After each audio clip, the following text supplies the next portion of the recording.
علمدار ہائے علمدار سینہ شاہ پابند شاہ ہدا اور شبیر کہتے تھے یہ بارہا ہم کو جانا ہے کل کرنے وعدہ وفا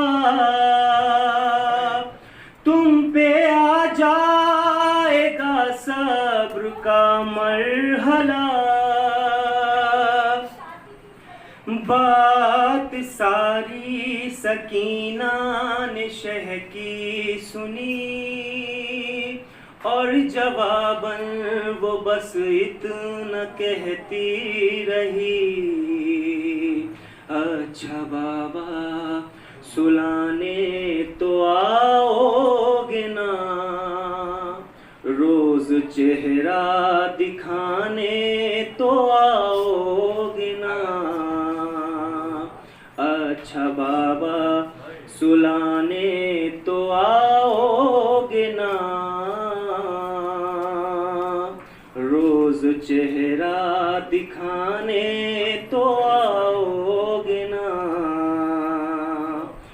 بول شبیر اے میری نور نظر تم کو کرنا ہے اب شام تک کا سفر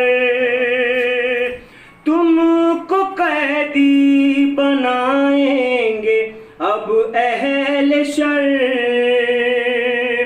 بولی شہزادی مجھ کو نہیں کوئی ڈر تم کہو تم سلانے تو آؤ گے نا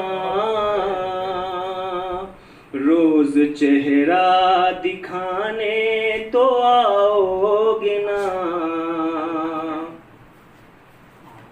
اچھا بابا سلانے تو آؤ گے نا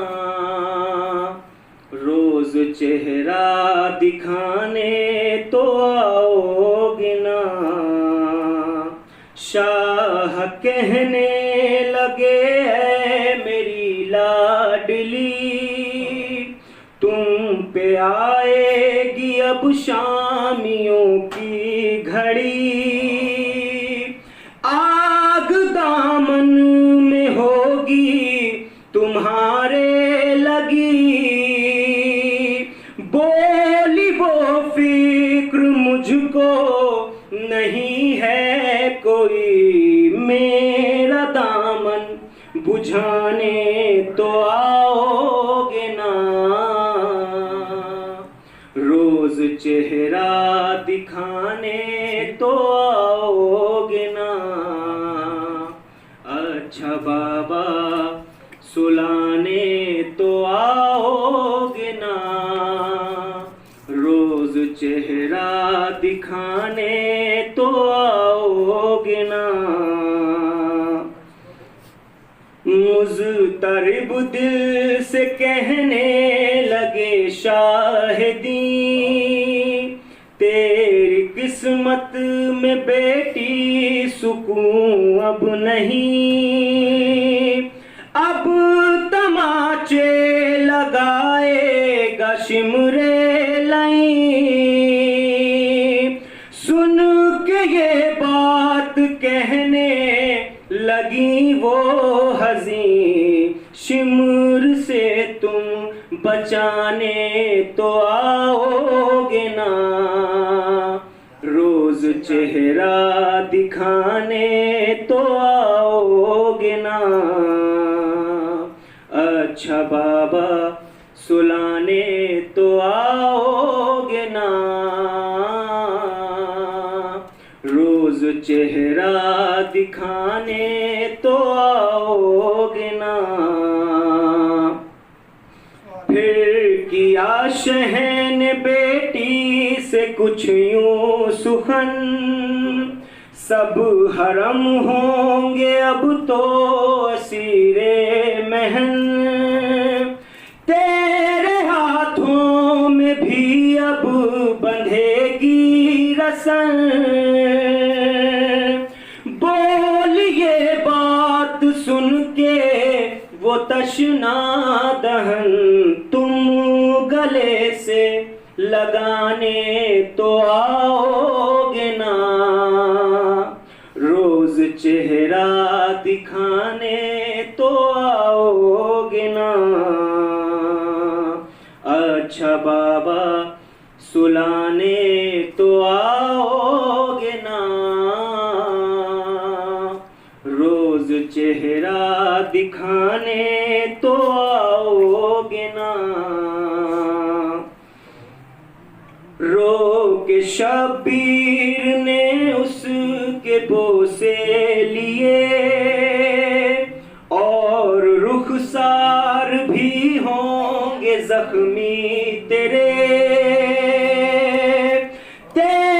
رونے کے شہزادی دن آ گئے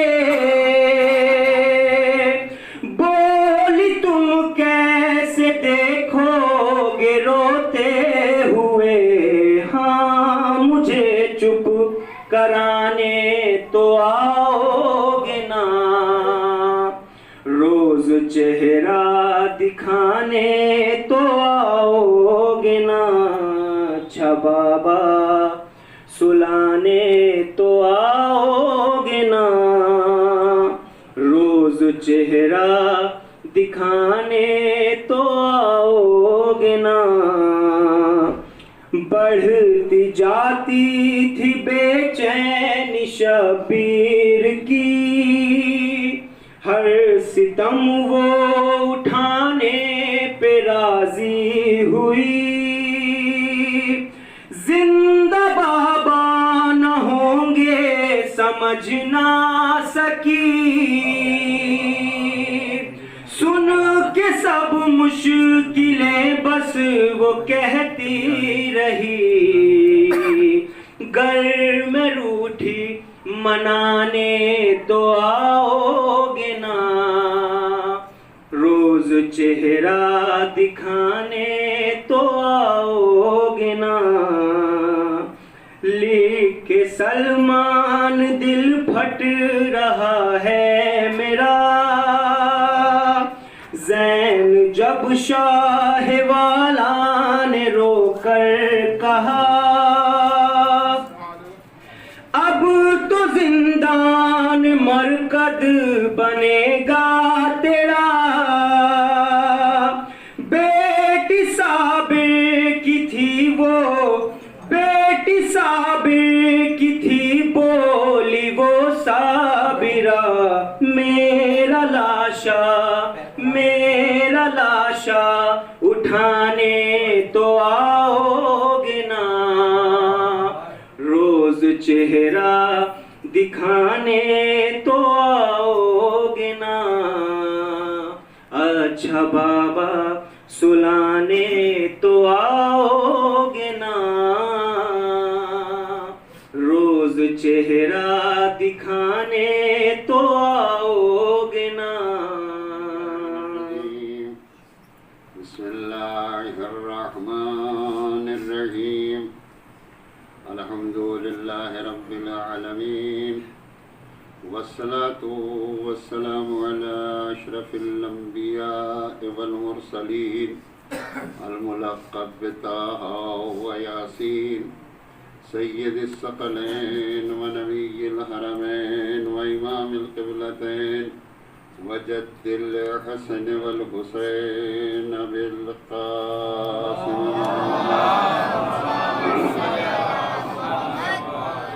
وآلہ الطیبین الطاہرین المعصومین المظلومین ولعنۃ اللہ علی اعدائہم اجمعین من یومنا ھذا الی یوم الدین اما بعد فقد قال رسول اللہ صلی اللہ علیہ وآلہ وسلم بسم اللہ الرحمن الرحیم اول ما خلق اللہ نوری صلوات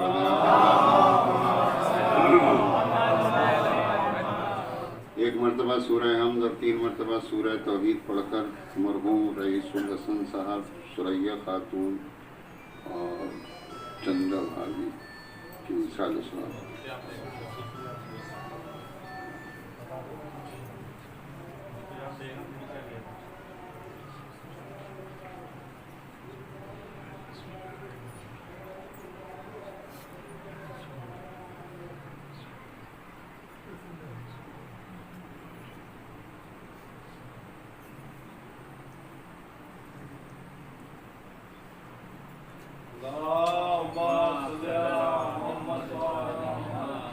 عزیزان گرامی جی، اس حدیث شریفہ کو میں نے آپ حضرات کے سامنے تلاوت کرنے کا شرف حاصل کیا ہے۔ اس میں سرکار مرسل اعظم ارشاد فرمانے کے ساتھ ساتھ ایک دعویٰ بھی فرما رہے ہیں۔ اول ما خلق اللہ نوری، اللہ نے سب سے پہلے میرے نور کو خلق کیا۔ یہ ایک ایسی حقیقت ہے کہ اس سے کوئی انکار کر نہیں سکتا۔ سرکار مرسل اعظم اور ان کی اولاد پاک کو خلاق کائنات نے سب سے پہلے خلق کیا ہے۔ اور پھر مزے کی بات یہ ہے کہ کسی چیز سے پیدا نہیں کیا ہے، کسی شے سے پیدا نہیں کیا ہے، اس لیے کہ اگر شے سے پیدا کرتے تو شے کا پہلے ہونا ضروری تھا، لہذا شے سے پہلے شے کو خلق نہیں کیا، سب سے پہلے لا شے سے سرکار مرسل اعظم کو پیدا کیا۔ اب وہ لا شے کیا مطلب ہے؟ خود حضور نے آواز دے دی، اول ما خلق اللہ نوری، سب سے پہلے اللہ نے میرے نور کو پیدا کیا۔ اب آپ دیکھیں، اندازہ لگائیں کہ پیدا سب سے پہلے ہوئے، اور اس دنیا میں عالم میں یہ جو مادی عالم ہے اس میں آئے سب سے بعد میں۔ تو جب سب سے پہلے پیدا کیا اور بھیجا سب سے بعد میں، تو آخر یہ اتنے عرصے تک کرتے کیا رہے؟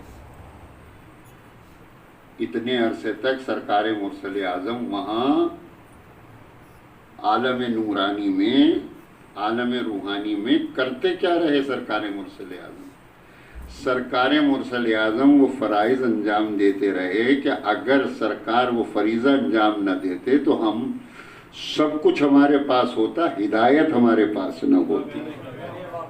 آپ دیکھیں، اندازہ لگائیں کہ آدم سے لے کر سرکار عیسیٰ تک جتنے انبیاء تھے ان سب کو آراستہ کرنا، ان سب کو سنوارنا، ان سب کو بنانا، ان سب کو تیار کرنا، یہ کس کا فریضہ تھا؟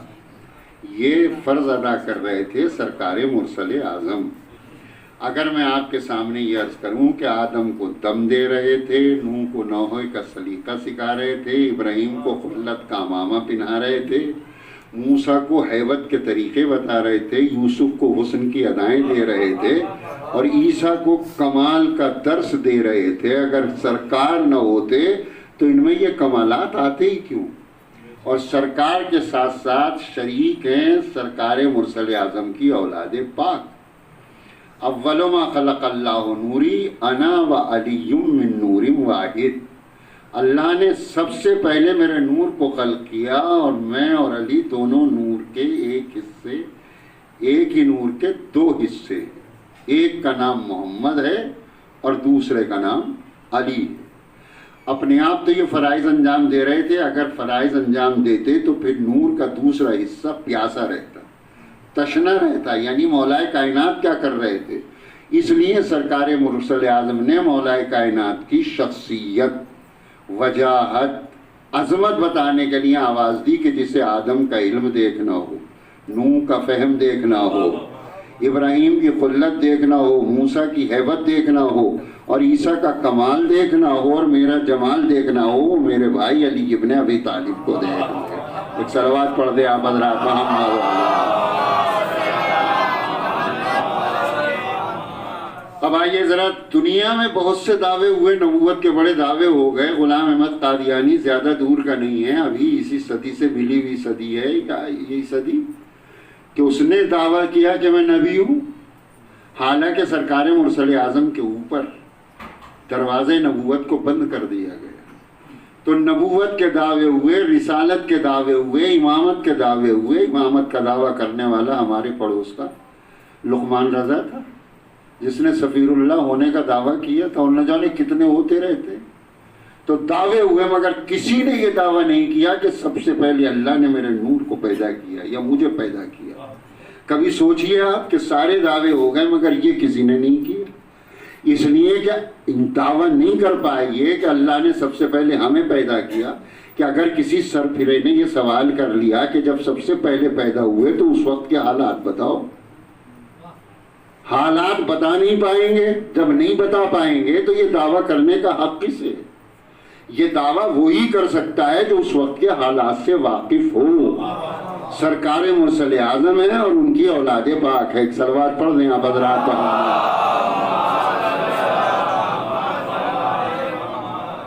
اچھا، پھر دوسری بات یہ ہے کہ آگے بڑھیے، اور آگے بڑھنے کے بعد جیسا اس معاملہ دعوے بہت ہوئے ہیں، نبوت کا دعویٰ، رسالت کا دعویٰ، امامت کا دعویٰ، مگر چند دعوے ایسے ہیں کہ جو کسی نے نہیں کی.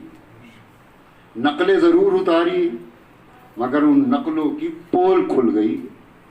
مثلا مولا کائنات کا دعویٰ تھا سلونی سلونی قبل ان تفتدونی، جو پوچھنا ہے اس سے قبل کہ میں تمہارے درمیان سے چلا جاؤں مجھ سے پوچھو. صرف ابن جوزی کی دماغ میں بھی یہ سودا پیدا ہوا کہ میں بھی یہ دعویٰ کر دوں، اور اس نے بھی دعویٰ کیا مگر اس کے دعوے کو ایک عورت نے ذرا سی دیر میں خاک میں ملا دیا. چونکہ یہ مولا فرماتے تھے کہ انہی کو یہ حق تھا کہ مجھ سے پوچھو جو تمہیں پوچھنا ہے، اس سے قبل کہ میں تمہارے درمیان سے چلا جاؤں. وہی کر سکتا ہے جس کے سامنے کائنات کا پورا علم ہو، کائنات کا پورا علم ہو. اور یاد ہوگا آپ کو کہ ایک بزرگوار نے مولا کائنات پہ یہی تو اعتراض کیا تھا کہ آپ سے جب بھی جو بھی جہاں بھی پوچھا جاتا فوراً جواب دیتے، ذرا تو غور کر لیا کیجیے. مبادہ معاذ اللہ کہیں غلطی ہو گئی تو بزرگوار مشورہ دے رہے تھے مولا کائنات کو. مولا نے فرمایا کہ بتاؤ تمہارے ہاتھ میں کتنی انگلی ہیں؟ کہا 5. کا دوسرے میں؟ کہا 5. پیروں کی پوچھی؟ کہ سب ملا کے کتنی؟ کہا 20. کا تم نے ذرا غور نہیں کیا؟ بولے یہ غور کرنے کی بات کیا ہے؟ یہ غور کرنے کی بات کیا؟ یہ تو سامنے کی بات ہے. تو مولا نے فرمایا جیسے انگلیاں تمہارے سامنے ویسے پوری کائنات میرے سامنے ہے. ایک صلوات پڑھ دیں آپ حضرات.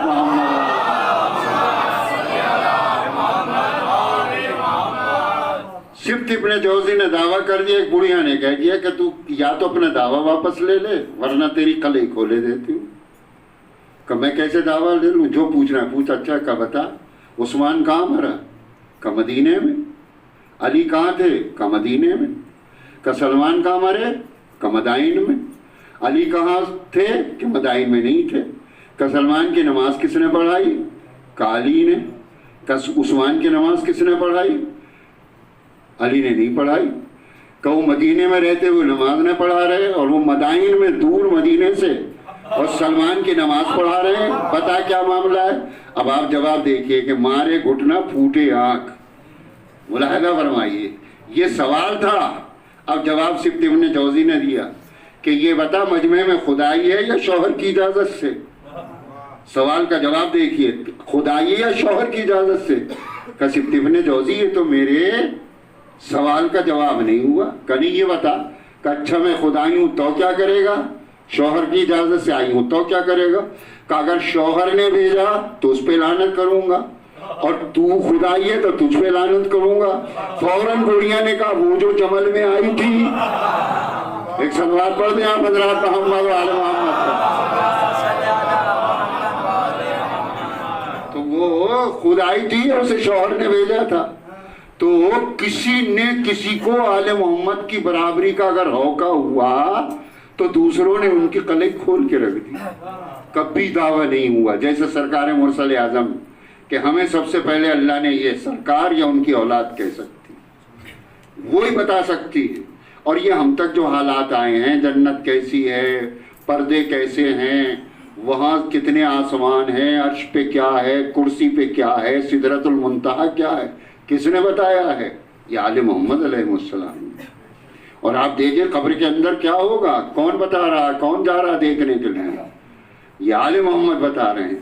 تو ایسے ہی کسی نے دعویٰ نہیں کیا. یہ سلونی کا دعویٰ کیا صرف ابن جوزی نے. ایسے ہی ایک دعویٰ اور ہے، وہ امام حسین علیہ السلام کے متعلق ہے. سارے دعوے ہوئے مگر کوئی یہ نہ کہہ سکا تھا کہ ہم حسین ابن علی ہیں. یا ہم یہ کارنامے کر سکتے ہیں؟ اس لیے کہ امام مظلوم کربلا نے جو منزلیں طے کی ہیں دنیا کا کوئی بشر طے نہیں کر سکتا تھا، کوئی بشر دنیا کا طے نہیں کر سکتا تھا جو امام حسین علیہ السلام۔ دنیا کہتی امتحان دے رہے تھے امام حسین علیہ السلام، امام حسین کے امتحان کیا ہوتا؟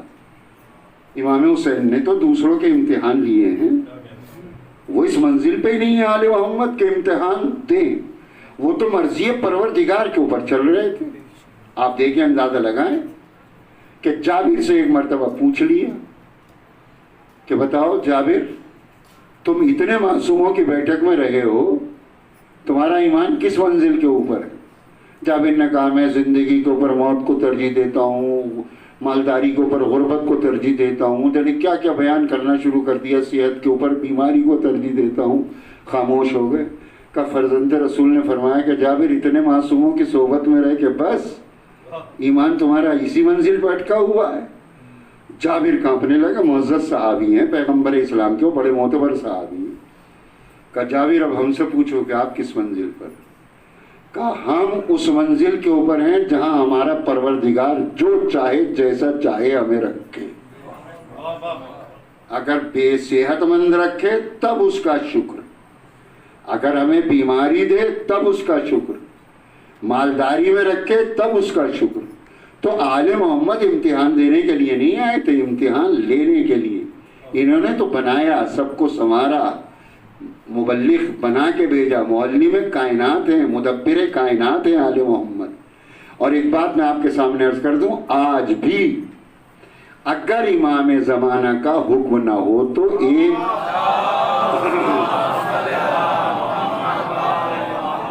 ایک پتا بھی نہیں ہل سکتا۔ آپ دیکھیں، اندازہ لگائیں اور صلوات پڑھ دیں آپ۔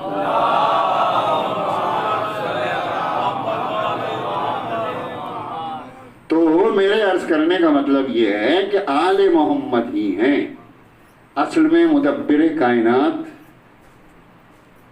منتظم کائنات، ناظم کائنات آل محمد۔ اور یہ کوئی کھوکھلی باتیں نہیں ہیں، حقیقت امری یہی ہے، یہ چاہے جیسا۔ تو دعویٰ نہیں کیا امام حسین علیہ السلام کی جگہ کے اوپر کوئی دوسرا ہوتا غیر معصوم، معصوموں کی بات نہیں ہے، تو یہ منزل حل نہیں کر سکتا جو امام حسین علیہ السلام نے حل کی۔ آپ دیکھیں تو صحیح، صبح عاشور سے لے کے عصر عاشور تک امام حسین علیہ السلام، اگر بیٹوں کی قربانیوں کا معاملہ نہ ہوتا، بھائی کی قربانی کا معاملہ نہ ہوتا، بہنوں کی چادروں کی قربانی کا معاملہ نہ ہوتا، سید سجاد کی پریشانیوں کا معاملہ نہ ہوتا، تو جو چاہتا وہ اعلان کر دیتا کہ ہم حسین ابن علی۔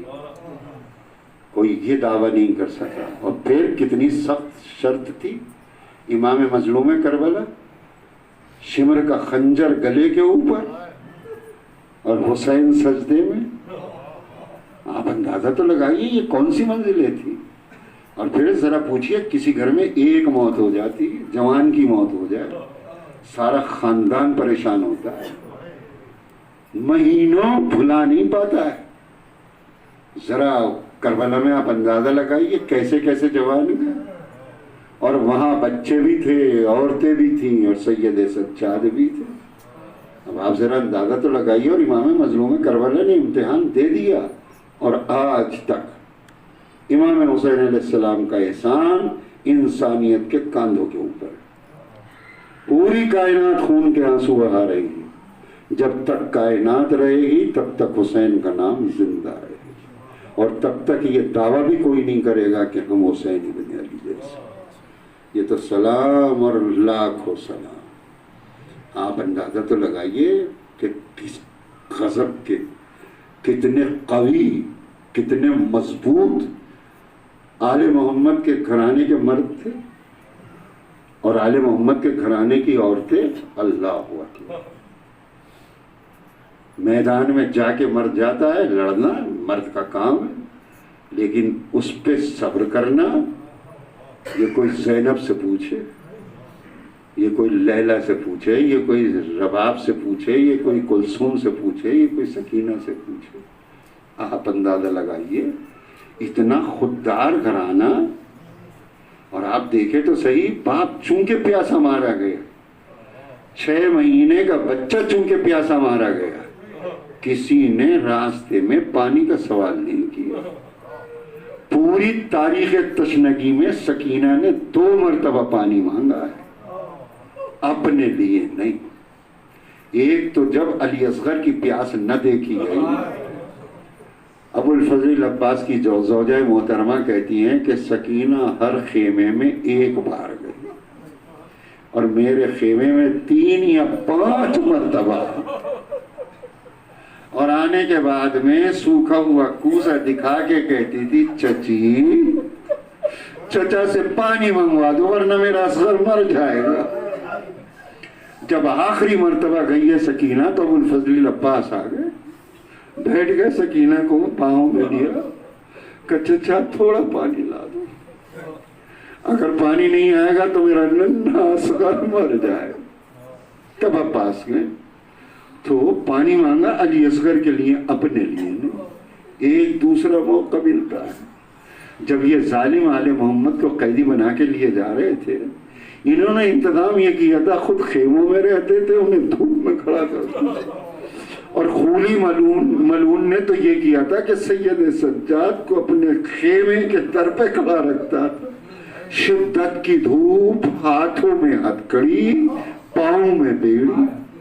بہت دیر ہو گئی، سکینہ نے دور سے دیکھا، پھوپھی اماں میرا بیمار بھائی، مجھے اجازت ہے کہ میں جا کے اپنے بیمار بھائی کے پاس کہوں۔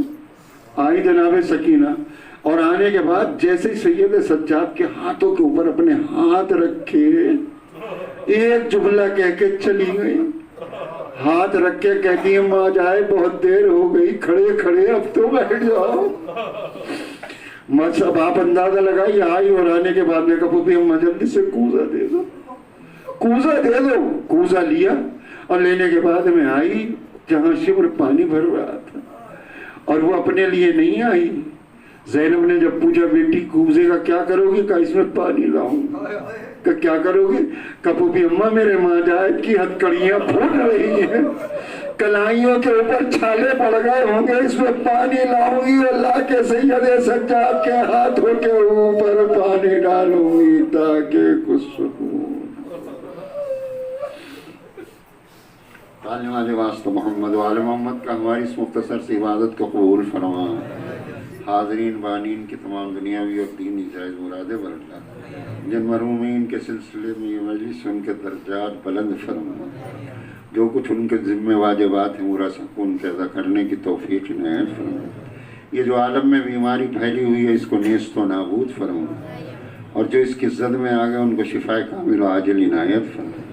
ہماری مسجد امام بارگاہ و مدرسوں کو آباد ہے، امام زمانہ کے ناصر تھوڑی دیر سکینہ تو جائیے، سو جائے تھوڑی دیر سکینہ تو جائیے، روکوں گی پھر نہ آپ کو وعدہ رہا میرا، نزدیک ہے یہاں سے نجف شاہ کربلا، نزدیک ہے یہاں سے نجف شاہ کربلا، ارے آ جائے میرے پاس،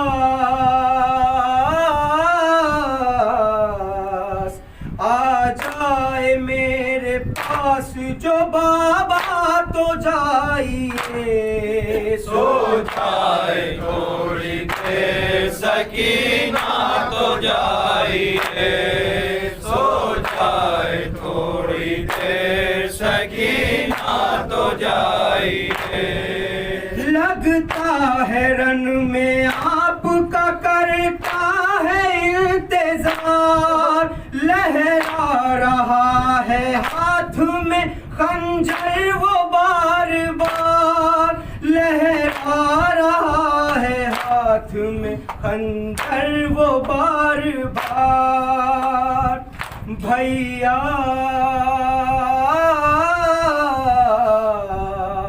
بھیا بدل شمر ارادہ تو جائیے، سو جائے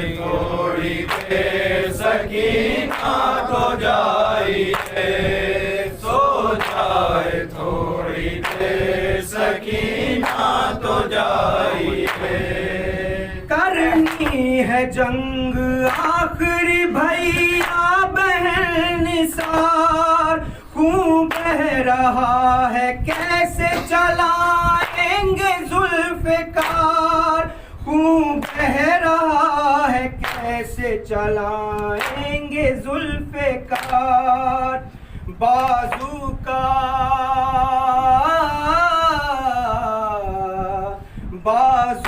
کا زخم باندھ دے بہنا تو جائیے سو جائے تھوڑی دیر سکینہ تو جائیے سو جائے تھوڑی دیر سکینہ تو جائیے زندہ میں ہم جو قبر سکینہ بنائیں گے کیا آپ لے کے غازی کو اس وقت آئیں گے کیا آپ لے کے غازی کو اس وقت آئیں گے ارے کر لیجئے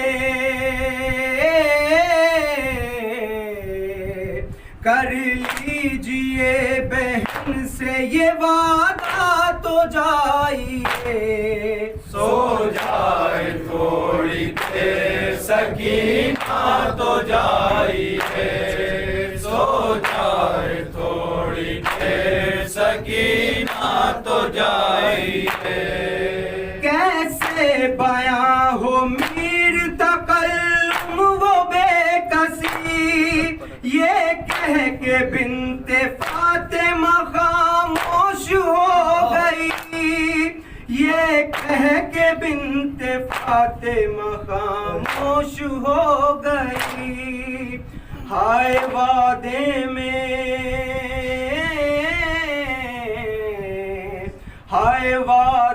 میں دیر ہوتی ہے اچھا تو جائیے سو جائے تھوڑی دیر سکینہ